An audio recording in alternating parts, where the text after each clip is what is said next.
vais céder maintenant la parole à la députée de Crémazie. Merci, Madame la Présidente.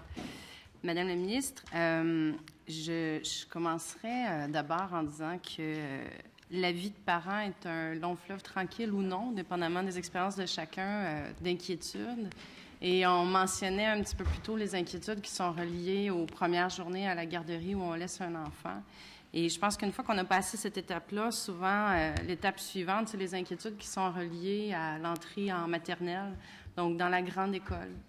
Les inquiétudes de que son enfant soit rejeté, que son enfant soit exclu, que son enfant soit humilié. Vous voyez où j'en viens avec toutes les questions d'intimidation. Je pense que chaque parent, particulièrement dans la dernière décennie, particulièrement interpellé par ces questions, particulièrement soucieux d'avoir un enfant qui se retrouve dans un milieu sécuritaire. Notamment parce que les conséquences, les impacts sont extrêmement négatifs, que ça aille de la perte de confiance en soi jusqu'au suicide dans certains cas qu'on a vus au cours des dernières années. Les impacts aussi sont aussi à long terme et se poursuivent dans la vie d'adulte pour ceux qui ont subi les conséquences de l'intimidation très jeunes. Et nous avions fait une première très bonne étape, je pense, en 2012, avec l'adoption de la loi 56, qui obligeait chaque école à adopter des plans d'action pour lutter contre l'intimidation. Moi, je le vois dans ma circonscription, au niveau des écoles, ces plans d'action sont en marche. Il y a des focus group qui ont été faits avec les parents, qui ont été faits avec les enfants.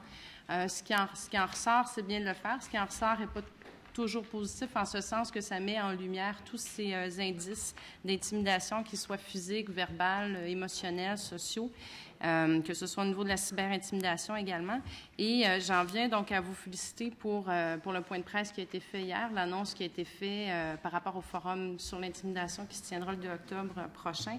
Et ce que je voulais savoir, je sais que c'est peut-être un peu prématuré comme question, mais j'imagine qu'il y a peut-être certaines idées dans des cartons à savoir qu'est-ce qui sera fait par la suite, parce que, bon, on a vu dans les dernières années différents projets de loi qui ont été mis en place, entre autres en Nouvelle-Écosse sur la cyberintimidation, un projet de loi qui est dans les cartons fédéraux aussi à ce niveau-là. Et donc, je voudrais vous entendre un petit peu sur votre vision par rapport aux différents plans d'action qui pourraient être mis sur ce projet et comment vous voyez aussi la mise en place du forum. Madame la ministre. Merci, un Madame. projet qui vous tient à cœur. Oui, vous avez lu dans mes yeux cette flamme qui s'allume quand on parle du projet. Même à distance. Oui, même à distance. Vous pouvez réchauffer vos mains au feu qui s'allume dans mes yeux. Je vais commencer en parlant de l'avant-annonce. Je le dis parce que c'est important de le souligner. Et un peu plus tôt, j'ai un collègue qui a dit « donnez-nous espoir »,« rassurez les gens ». Il y a des termes qui ont été utilisés pour le rôle rassurant qu'une ministre peut avoir. Alors, je veux rassurer la population. Je veux la rassurer parce que l'engagement qui s'est fait hier, elle s'est fait auparavant auprès de mes collègues. Donc, ma collègue de Repentigny de la CAQ, mon collègue de Terrebonne du Parti québécois, et je dis aussi ma collègue j'ai oublié le comté de madame, ma collègue. Sainte-Marie-Saint-Jacques, à qui j'ai parlé par voie téléphonique cette semaine, qui se sont engagés sans même y réfléchir trop longtemps en se disant oui, on va élever le débat. Oui, on va l'amener ailleurs. Et on va faire en sorte que cet engagement sur l'intimidation, oui, passe par la voix d'un premier ministre. Et je pense que tous les gens qui ont écouté la conférence de presse hier ont compris l'angle que le premier ministre voulait prendre en disant, oui, l'intimidation, on s'en est préoccupé à l'école, mais rapidement, on s'est fait dire que ça se passait pas à l'école, ça se passait partout. Et de ce fait, l'engagement de mes collègues fait en sorte que je me sens moi-même très rassurée de savoir qu'on va avoir un projet de société à l'Assemblée nationale extraordinaire qui va élever le débat. Il y aura nécessairement des débats où on va se chamailler un peu, où on ne sera pas d'accord. Mais il y a un endroit où on va se retrouver, on va parler des vraies affaires, puis qu'on va se dire qu'on élève et on veut une société meilleure, et ça sera dans le projet de l'intimidation. Et ça, c'est extraordinaire. Cette expérience-là, elle a été vécue auparavant dans d'autres dossiers. Et on a fait la preuve que tout commençait par une volonté des députés à faire en sorte qu'un débat était au-dessus de la chamaille et qui était au-dessus de tout pour devenir un projet de société. Et je sais que quand un enfant rentre à l'école, le souci, il n'y a pas un proverbe ou quelqu'un qui avait pris l'expression « le problème, c'est les autres », puisque le souci, c'est effectivement, va-t-il être dans une gang? Va-t-il être accepté? Va-t-il avoir des amis d'influence positive, négative? Va-t-il avoir un milieu, un environnement où il peut s'épanouir dans ses forces et non que dans ses faiblesses? Donc, la volonté du parent, c'est de le voir devenir, mais dans ce devenir-là, il y a des complices au quotidien.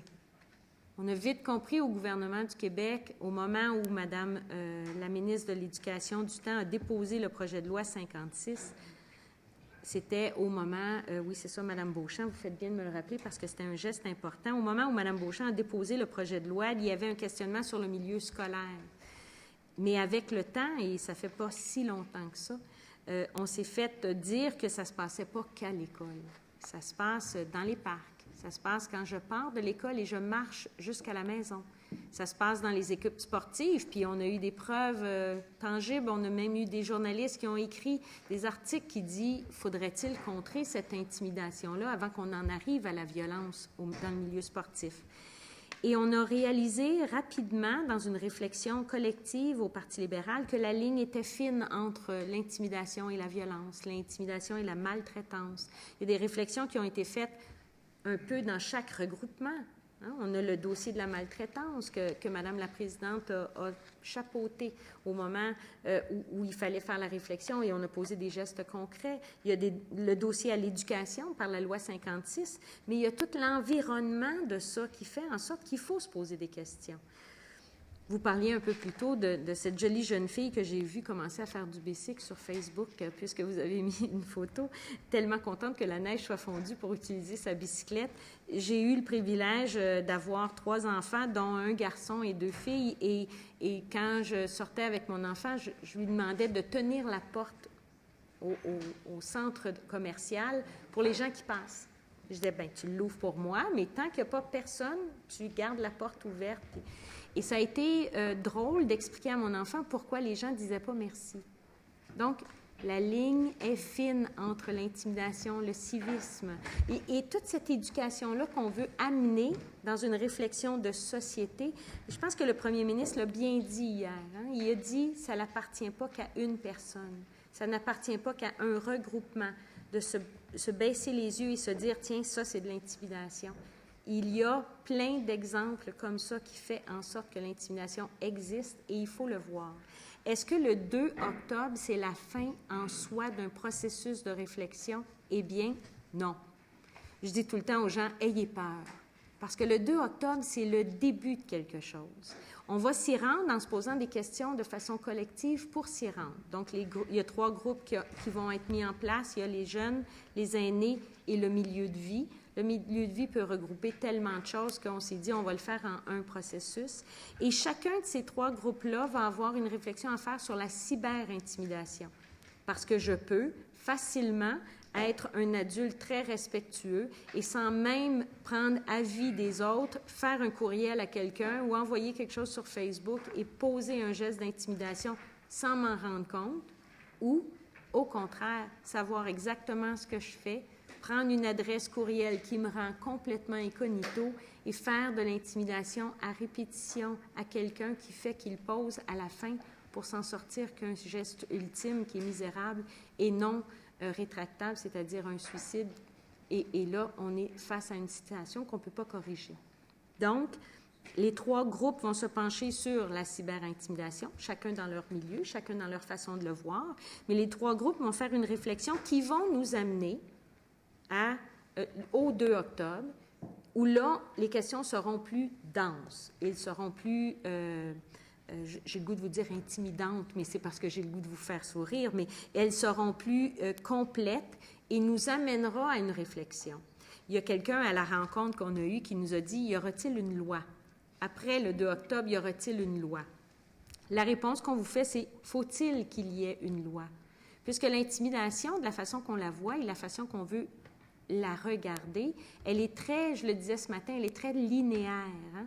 Elle va passer par la justice, soit, mais elle va passer par la prévention en santé, en éducation, santé mentale, transport, sécurité publique. Y a-t-il une loi qui peut regrouper l'ensemble des gestes qu'on a posés? Peut-être que non.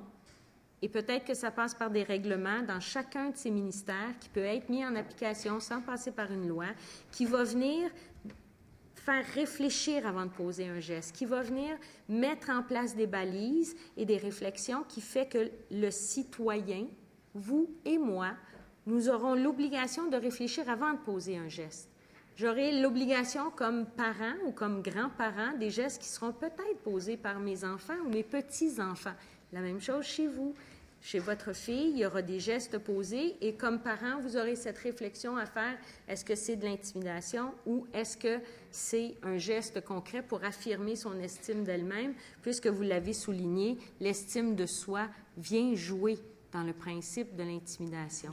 Il y aura une minute, Madame la Il y aura nécessairement, et je prends la minute qui reste pour en parler, une consultation Internet qui va être mise en place et qui va faire en sorte qu'on va demander aux citoyens s'il peut reconnaître qu'est-ce que l'intimidation, s'il l'a déjà vécu et s'il croit qu'il y a des gestes qui doivent être posés pour régler cette problématique-là. Par contre, je vous réconforte tout de suite parce qu'on a eu des drapeaux qui ont été levés pour dire que ça ne doit pas être des témoignages parce que je ne voudrais surtout pas que la Commission ait l'obligation et la responsabilité d'un témoignage qu'on n'a pas pu lire à temps et que des gestes malheureux soient posés. À la fin du site Internet, il y aura tous les groupes qu'on peut consulter ou appeler si on a besoin d'aide, parce qu'on s'est dit, si je remplis le document, j'ai quelques intérêts, c'est peut-être parce que je veux participer, c'est peut-être parce que je veux dire des choses, mais c'est aussi peut-être parce que j'ai besoin d'aide et j'ai besoin de mettre en place, c'est notre responsabilité, des mesures d'aide à la fin pour dire à la personne, si tu as besoin d'aide, voici ce qui existe. Merci.